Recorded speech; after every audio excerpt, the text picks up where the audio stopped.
पांडव भाइयों में प्रमुख युधिष्ठिर की पत्नी कौन थी? आइए जानते हैं इस वीडियो में। आखिर कौन थी युधिष्ठिर की पत्नी? पूरी महाभारत में उनके बारे में बहुत कम मिलता है। हालांकि द्रौपदी को भी उनकी पत्नी कहा जाता है, लेकिन वह तो सभी भाइयों की संयुक्त पत्नी थी। युधिष्ठिर ने शादी की थी। उनकी द्रौपदी के अलावा एक ही पत्नी थी, जिससे उन्हें एक बेटा भी था।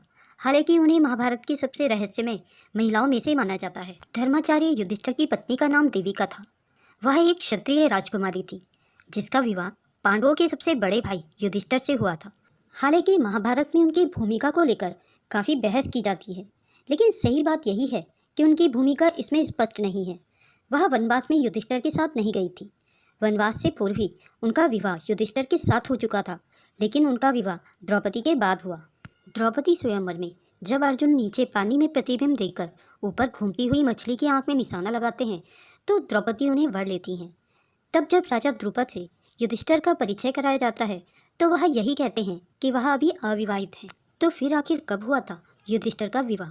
देवकी और युधिष्ठिर का विवाह हुआ तो था, लेकिन ये कब हुआ ये साफ नहीं है। कुछ स्रोतों का दावा यह है कि उनके युवराज के रूप में राज्याभिषेक के बाद उनकी पत्नी बनी, जबकि कुछ सुझाव ये हैं कि उनका युधिष्ठिर से विवाह कुरुक्षेत्र युद्ध के बाद हुआ था। महाकाव्य की प्रमुख घटनाओं में उनकी उपस्थिति का उल्लेख नहीं है। वनवास में आखिर क्यों नहीं गई थी उनके साथ?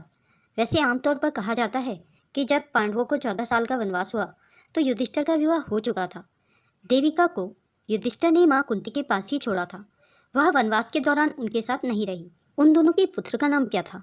देविका का युधिष्ठिर से यौधेय नाम का एक पुत्र था, जिसने महाभारत के युद्ध में हिस्सा लिया और मारा गया, क्योंकि महाभारत के युद्ध के बाद पांडवों के कोई पुत्र जीवित नहीं बचा था। बस उत्तरा के गर्भ में परीक्षित पल रहे थे, जिन्हें बाद में युधिष्ठिर ने 36 वर्षों तक राजपाट करने के बाद शासन सौंप दिया था। फिर वह हिमालय की ओर अपने भाइयों और पत्नियों के साथ अंतिम यात्रा पर निकल गए थे। हालांकि विष्णु पुराण में युधिष्ठिर के पुत्र का नाम देवक और माता का नाम यौधेयी बताया गया है। देविका का किस वंश से ताल्लुक था? देविका का उल्लेख महाभारत में मिलता है। वह महान राजा गौवासेना सिवी साम्राज्य के शासक की बेटी थी, युधिष्ठिर की पत्नी थी। देविका एक बहुत ही पवित्र महिला थी।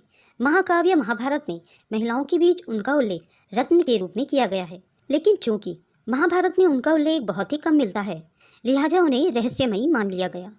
कैसे थे देविका और द्रौपदी के रिश्ते? देविका हस्तिनापुर और इंद्रप्रस्थ में युधिष्ठिर के साथ ही रहती थी। युधिष्ठिर और देविका के बीच बहुत प्रेम था। युधिष्ठिर ने द्रौपदी के समान ही देविका को भी बहुत प्यार और स्नेह दिया। देविका को भगवान यमधर्म महाराज की पत्नी उर्मिला का अवतार माना जाता है।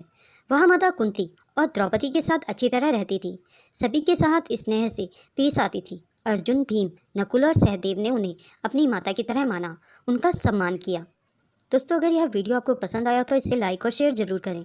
अगर आप मेरे चैनल में नए हैं और ऐसी ही रोचक कथाएं सुनना पसंद करते हैं, तो मेरे चैनल को सब्सक्राइब करें। वीडियो को अंत तक देखने के लिए आप सभी का बहुत बहुत धन्यवाद।